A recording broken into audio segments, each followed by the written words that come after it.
একজন নারী উপদেষ্টার স্বামী নসরুল হামিদ বিপুর সম্পদ পাহারা দিচ্ছে। ইনকিলাবে সংবাদ প্রকাশিত হয়েছে। এরপরে কি সরকারের প্রধান উপদেষ্টার দায়িত্ব ছিল না ওই উপদেষ্টার বিরুদ্ধে তদন্ত করা? করে নাই। এই হচ্ছে সরকারের জবাবদিহিতা, স্বচ্ছতা। যে সরকার রাষ্ট্র সংস্কার করতে চায় সেই সরকারের একজন নারী উপদেষ্টার স্বামীর বিরুদ্ধে এত বড় অভিযোগ যে লুটপাটের পাহারাদার হয়েছে, লুটপাটের ইজারাদার হয়েছে, সেই উপদেষ্টার বিরুদ্ধে কোনো তদন্ত করা হচ্ছে না। আমি আগেই বলেছি যে দুইজন উপদেষ্টা মিলেমিশে সাবের মান্নানদের জামিন করিয়েছে।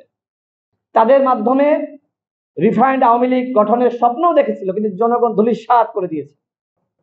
জনগণ আন্দোলন করেছে যে কিসের রিফাইন্ড আওয়ামী লীগ, তারা পারে নাই, ব্যর্থ হয়েছে। আমরা বারবার সরকারকে অনুরোধ জানিয়েছি, এই যে শহীদের সংখ্যার কথা আমরা বলছি, প্রায় 2000 শহীদ, কেন এই প্রায় শব্দ উচ্চারণ করতে হয়? কেন?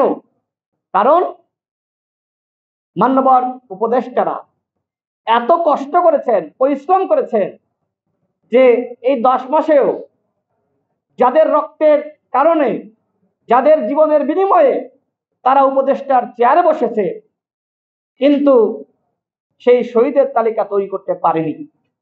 শুধু তালিকা না, সেই শহীদদের পরিবারকে ক্ষতিপূরণ দেওয়া এবং আহত যোদ্ধাদের পুনর্বাসন করা, সুচিকিৎসার ব্যবস্থা করা, এর কোনো কিছুই সরকার 10 মাসে করতে পারেনি। শেখ হাসিনার উস্কানিতে কোনোভাবে ফাঁদে পা দিবেন না। শেখ হাসিনা আসুক, দেশে আসুক, এসে রাজনীতি করুক। আমরা তো বলছি না রাজনীতি করতে পারবে না শেখ হাসিনা, আসুক, আগে বিচার হোক, তারপরে শেখ হাসিনা রাজনীতি করুক।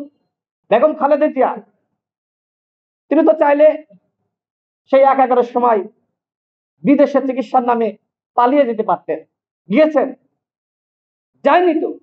কিন্তু একমাত্র দল, বাংলাদেশের একমাত্র দল আওয়ামী লীগ, যারা কিনা স্বাধীনতার সপক্ষের শক্তি দাবি করে স্বাধীনতা যুদ্ধের নেতৃত্ব দিয়েছে, তাদের প্রধান নেত্রী পালিয়ে গেছে।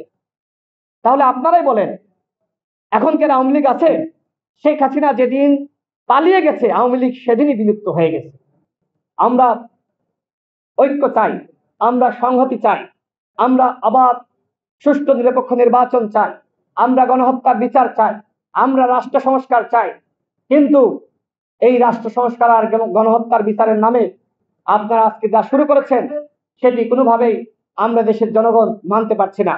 জনগণ চাই রাষ্ট্র সংস্কার, গণহত্যার বিচার এবং ডিসেম্বরের মধ্যেই একটি অবাধ সুষ্ঠু নিরপেক্ষ নির্বাচন নিয়ে যে তালবাহানা শুরু হয়েছে এটি দেশ এবং জাতির জন্য কোনোভাবেই কল্যাণকর নয়।